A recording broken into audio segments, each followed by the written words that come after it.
დაბრუნდით ჩვენისა პირდაპირ ეთერში ვარ ძალიან საინტერესო თემით გრძელდება ჩვენი გადაცემა ბავშვებს ეძუნება რა თქმა უნდა დღევანდელი დღეს 1 ივნისია და დღევანდელი ჩვენი გადაცემა ცოტა სხვა კუთხით მინდა დაგანახოთ ის ბავშვები რომელსაც ძალიან უჭირთ სამწუხაროდ საქართველოში.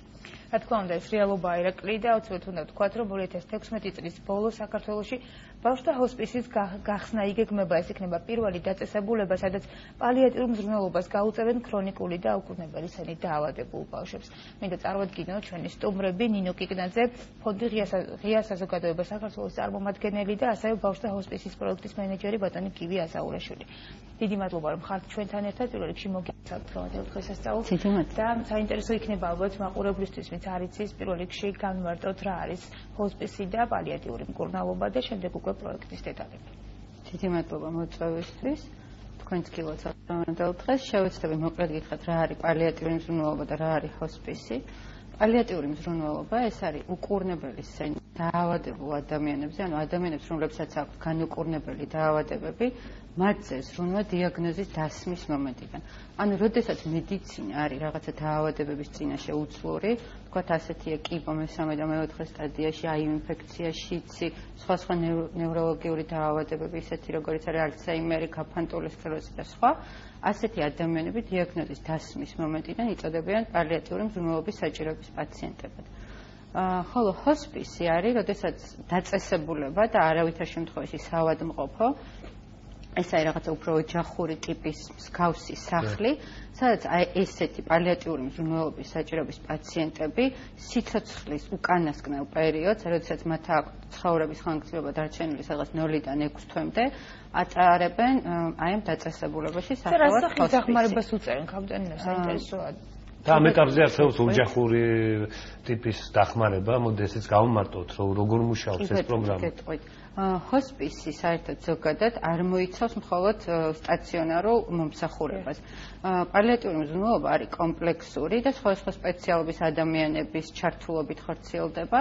ის მოიცავს როგორც თქვათ ჰოსპისურ მომსახურებას, ანუ დაწოლას ადამიანების ამ დაწესებულებაში, ასევე შინ ზრუნვას, რაც გულისხმობს იმას, რომ თქვათ ეს გუნდი, რომელიც ემსახურება ამ ჰოსპისს, დადის ოჯახებში და ოჯახებში უწევს სხვადასხვა სამედიცინო მომსახურებას, ფსიქოლოგიურ მომსახურებას, იგივე მნიშვნელოვანია სულიერ ხარეზე ზრუნვა, არა მხოლოდ პაციენტების, არამედ მისი ოჯახის წევრებისთვის და მოიცავს ასევე დღის ცენტრს, ანუ ამ ჰოსპისებს აქვს ნებისმიერ განვითარებულ ქვეყანაში, სადაც ის ფუნქციონირებს, აქვს დღის ცენტრი, პაციენტი მიდის დილით და უკან ბრუნდება საღამოს.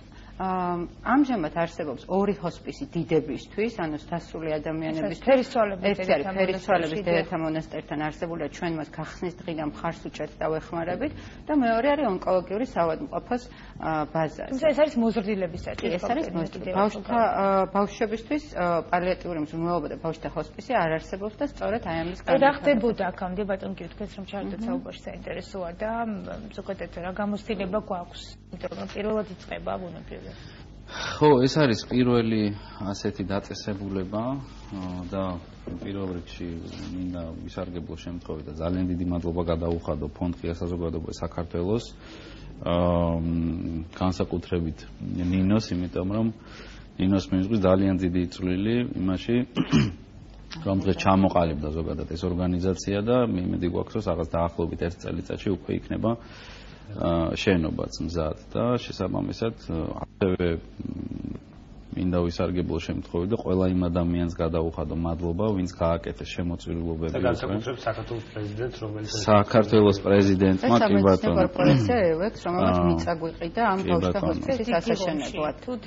სოფელ დიღომში ეს არის პრეზიდენტის შემოწირულობა 100,000 ლარი, ასევე სამედიცინო კორპორაცია ევექსმა შემოსწირა მიწა, გადმოსცა უსასყიდლოდ, ასევე კერძო პირებმა, მათ შორის საქართველოს ბანკის მენეჯმენტის წარმომადგენლებმა თავიანთი პირადი შემოწირულობები გააკეთეს კიდევ სხვა ადამიანებმა და ძალიან დიდი იმედი გვაქვს, რომ მათი რიცხვი გაიზრდება და ყველანი ერთად შევძლებთ და ავაშენებთ. იმედი გვაქვს, რომ მთელი საქართველოს ჩაერთვება. ძალიან დიდი იმედი გვაქვს ამ შემოვლობაში, იმიტომ რომ ეს ძალიან დიდი საქმეა.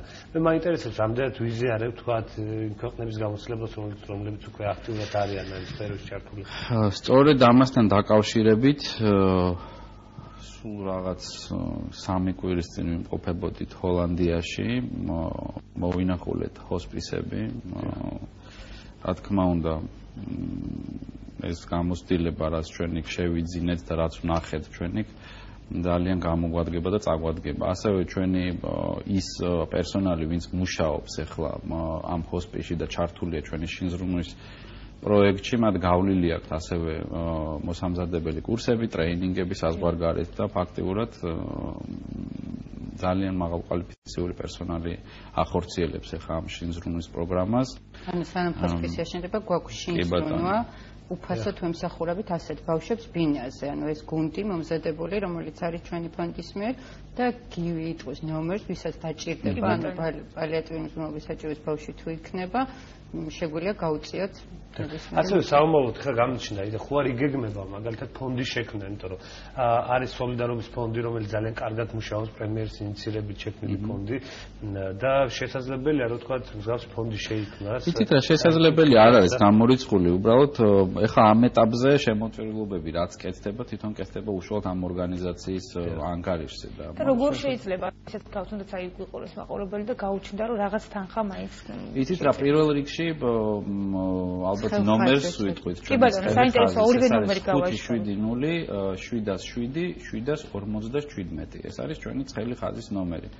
და იქ ყველანაირ ინფორმაციას მიაწოდებენ ანგარიშის ნომერსაც და ასე შემდეგ, ვისაც კი ექნება სურვილი, შეძლებს უკვე. და იქ ავტომატურად მაგნიშნა წეღანის ტელეფონის ნომერი, ვისაც აი ეს მზრუნველობა ესეჭიროება. იგივე ნომერი, ეს არის 570-7-7-57. ეს არის ჩვენი ცხელი ხაზი და აბსოლუტურად ნებისმიერ ინფორმაციას მიაწვდიან ამ კავტონინო თუ არიან ჩართული სხვა თუნდაც არასამთავრობო ორგანიზაციები ან სამოქალაქო სექტორი აი ამ სფეროში თქვათ, იმიტომ რომ ჩვენ ვახსენეთ უკვე რაც რომ მეტი ადამიანი გაიგებს ამის შესახებ, რაც რომ მეტი ადამიანი იქნება ჩართული, საქმე უფრო მალე გაკეთდება ალბათ და უფრო მეტი ადამიანი შეიტანს ამ დიდი საქმისკენ.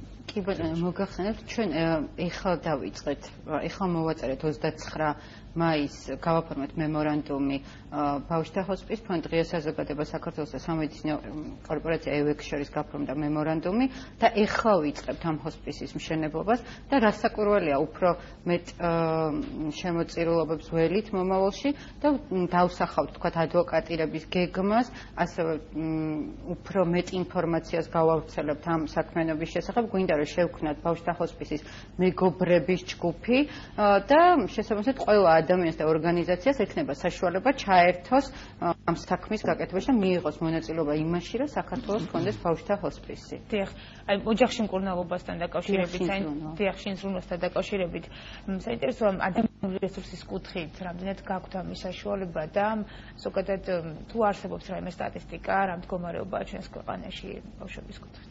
2013 წელს ჩვენი ფონდის დაფინანსებით ჩატარდა კვლევა, სწორედ რომელმაც აღწერა თუ რა სიტუაციაა ბავშვთა პალიატიური მზრუნველობის სფეროში საქართველოში.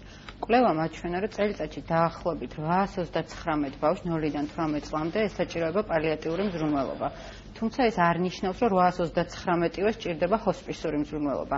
აქედან გარკვეულ ნაწილს სჭირდება შინზრუნვა, გარკვეულ ნაწილს დღის ცენტრით სარგებლობა და თქვათ 10-12 ბავშვს სტაციონარული, ანუ ჰოსპისური მომსახურება. და რას მოიცავს შინზრუნვა? ძალიან საინტერესო თვითონ ეს პროცედურა. დიახ, აი ამაზე უფრო გივი მოგახსენებთ.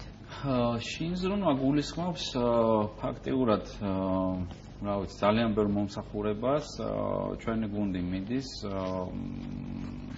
იქ ხდება თვითონ თუ საჭიროა ბავშვის დამუშავება, ჰიგიენის კუთხით, ასევე თქვათ თუ არის გარკვეული პრობლემატური თქვათ არეები თქვათ სხეულთან, აი ნაწოლებს რომ ეძახიან ნაწოლების მოვლა. შეიძლება გაკეთდეს გადასხმა ბინის პირობებში. ელემენტარულად შეიძლება სოციმუშაკით იყოს ჩართული და თქვათ მშობელს დაეხმაროს იგივე თქვათ რა თქმა უნდა, იგივე თქვათ სადილის მომზადებაში. ასევე ჩართული არის ფსიქოლოგი ამ გუნდში და რაც არანაკლებ მნიშვნელოვანია ესეთ დროს, იმიტომ რომ მორალურად საკმაოდ რთულია ასეთი ბავშვის ყოლა სახლში და განსაკუთრებული თანადგომა სჭირდება მშობელსაც, რა თქმა უნდა და ასევე ამ ბავშვსაც. ასე რომ, რა ვიცი, საკმაოდ ფართო სპექტრის დახმარების აღმოჩენა შეუძლია ჩვენ გუნდს, რომელიც კიდევ უფრო გაიზრდება დრო და დრო და თუ არის მაგალითად გათვალისწინებული ბავშვის სურვილები, რომ რაღაც უნდა ბავშვი. კი, სხვათა შორის არის აი ხა საკმაოდ ბევრი იდეა გვაქვს და ხა ყველაფერს ალბათ ვერ მოვყვებით, ახლა ვერ ჩავეტევით, მაგრამ ძალიან საინტერესო იდეები გვაქვს, არსებობს ესეთი პრაქტიკა. არის ესეთი Make a Wish Foundation, რომელიც ზრუნავს აი ამ ბავშვების სურვილების ხო ბავშვების სურვილების ასრულებაზე და შესაძლებელია რომ აქაც გაკეთდეს, იმიტომ რომ გარდა ფიზიკური მოვლისა და ზრუნვისა ბავშვს უფრო მეტად აი სულიერი მხარე უფრო გაახარებს და მისი ემოცია ბევრად უფრო მნიშვნელოვანია ხოლმე და აქედან გამომდინარე არის ეს იდეების კი რა თქმა უნდა და ძალიან დიდი იმედი გვაქვს რომ ყველა იმ ადამიანის დახმარებით ვის ჩაერთვება ამ მართლა ძალიან მნიშვნელოვან საქმეში ჩვენ ძალიან ბევრ ამას გავაკეთებთ და დავეხმარებით ამ ბავშვებს ელემენტარულად იმაში რომ გავულამაზოთ მათი ყოფა და ბევრი დადებითი ემოცია შეუძინოთ მათ. დიახ, საინტერესოა მოზრდილებისთვის ძალიან მნიშვნელოვან და დიდ როლს ასრულებს სულიერი თანადგომა, ასე მოძღვართან ურთიერთობა, ვიცით უფრო ახლო შეხება მაქვს თეატრ მონასტერთან არსებულ პალიატიური მკურნალობის ცენტრთან და ვიცი რომ ძალიან მხარში უდგანან და ამ ყველაფერთან ერთად ზიარებას უდიდესი მნიშვნელობა აქვს. აი თუ იქნება გათვალისწინებული ბავშვებისთვის. კი, რასაკვირველია, ყველა კონფესიის თქვათ წარმომადგენელთან გვექნება ჩვენ წინასწარი მოლაპარაკება და თუ ბავშვს მისი რელიგიური მწამსიდან გამომდინარე დაჭირდება იგივე აღსარების თქმა ან ზიარება და ასე შემდეგ ჩვენ მაქსიმალურად შევუწყობთ ხელს რომ ეს ესე მოხდეს. ძალიან დიდი მადლობა. უღმესი მადლობა რომ შეიძლება ერთ დავამატებ ჩვენ ფონდ დღეს საზოგადოება საქართველოს გვაქვს გამოცხადებული ძალიან კარგი კონკურსი ნებისმიერი ადამიანისთვის, სტუდენტისთვის, დიზაინერისთვის, მწერლისთვის, აი ამ ბავშვთა ჰოსპისის დიზაინის შექმნაზე, თემის მოფიქრებაზე, იმიტომ რომ ჰოსპისებში საზღვარგარეთ არის ძირითადად თქვა აი ერთ ჰოსპისში ნახეთ რომ ეს ჰოსპისი იყო მთლიანად გაფორმებული ბედნიერი უფლისწულის თემით. და ზოგან არ ვიცი წიწილები ქვია ჰოსპის და გვაქვს გამოცხადებული კონკურსი ამ იდეის და დიზაინში და ინტერიერის დიზაინი რაზეც აეწყობა აი ამ არქიტექტორებისთვის იქნება თემა უნდა მოიფიქროს როგორი ადამიანი შეუძლია მიიღოს მოქმედებითაც აი მე პირადად როცა ზამთრად ვაცემ შემიძლია კი ფონდის ვებგვერდზე შეგიძლიათ შეხვიდეთ ფონდი ღია საზოგადოება საქართველოში და დეტალურად როგორ უნდა გადმოგზავნოს აი რა ფორმით გადმოგზავნოს მაგალითად რაღაცა იდეა კი ბატონო იქ არის დეტალურად ჩამონათვალი ანუ ფონდის ვებგვერდი არის www.osgf.g ან Google-ში შეგიძლიათ ჩატაროთ ფონდი ღია საზოგადოება საქართველოს შეხვიდეთ თავში კონკურსები მიმდინარე კონკურსი და დეტალურად წერია აბსოლუტურად ყველაფერი კიდე ერთი რაღაცის თქმა მინდოდა ანუ არის ბევრი ადამიანი ვისაც სურს დახმარება ამ ბავშვების მაგრამ ფინანსურად შეიძლება არ აქვს საშუალება არ არის აუცილებელი ფინანსური დახმარება ჰოსპისის აშენების შემდეგ ჩვენ დავნერგავთ მოხალისეების ინსტიტუტს რომლებიც ძალიან დიდი იმედი გვაქვს რომ დიდ როლს შეასრულებენ ამ ჰოსპისში ელემენტარულად ადამიანი შეუძლია მოვიდეს დაალაგოს მაგალითად საჭმელი გააკეთოს გაართოს ბავშვები ეთამაშოს მათ და ასე შემდეგ ანუ აქ მხოლოდ ფინანსურ დახმარებაზე არ არის. ვისაც რითი შეიძლება, იმით დაეხმარება. ძალიან ბევრი ადამიანი აიღებს ამ ჩვენ ძალიან დიდი იმედი გვაქვს. ნამდვილად იმედი დაწუნებულიც ვართ ამაში, იმიტომ რომ ქართულ ხალხს ძალიან გვიყვარს ხოლმე ერთად დგომა მით უმეტეს ამ ბოლო დროს, როდესაც ბევრი რამე გადავხარშეთ და გავანალიზეთ. დიდი მადლობა. დიდი მადლობა. წარმატებას მეგობრებთ Facebook-ზე შინზრუნვა პალიატიური მზრუნველობის საჭიროების დიდი სიამოვნებით. და ჩვენ მზად ვართ რომ ხშირად გიმასპინძლოთ და ეს ეტაპები თუ რა ხდება, როგორ მიმდინარეობს ეს პროექტი, ამაზე ვისაუბროთ ხოლმე. ყველა სიახლე გავუჩ არა მარტო ჩვენ სტუდიაში, არამედ მოვიდეთ და ადგილზე. ავიღოთ კადრები, რაც მნიშვნელოვანია ჩვენი მაყურებლისთვის. დიდი მადლობა წარმატებებს გისურვებთ. ძალიან დიდ საქმეში ხართ ჩაბმულები და მთელი საქართველოს თქვენს გვერდით ვართ დამარცხებული. დიდი მადლობა. კეთილი სურვილები ჩვენ კი ვაგზავნებთ შუა დღეს საბათლექოს ტელევიზია ერთსულოვნებაში 7 ივნის პირველად უკვე გავა საბავშვო გადაცემა, რომლის სახელწოდებაა ბავშვები მუზეუმში. გადაცემის ავტორები შემოგვიერთდებიან და თუ რას ითვალისწინებს ეს პროექტი და რას მოიცავს, ამაზე თავად გვეტყვიან, ასე რომ დაგვიწყოთ. დღევანდელი დღე მთლიანად ეძღვნებათ ბავშვებს, ასე რომ აუცილებლად უნდა დაგველოდოთ იმ 7 ივნისში და როგორც იცი თქვა, ძალიან მაგარი გადაცემა იწყება ჩვენს არხზე. ძალიან მალე ბრუნდება. და ირაკლისაც უნდა თქვა, რომ ჩვენთან რო დაანონსდება ხოლმე ძალიან წარმატებული. კი, იმიტომ რომ ესეთი ფეხი გვაქვს მეც და იასაც რომ აუცილებლად წარმატებული იქნება გადაცემა. ასე რომ წარმატებული გადაცემის პრემიერა შვიდში, მანამდე კი გადაცემის ავტორები ჩვენთან სტუდიაში.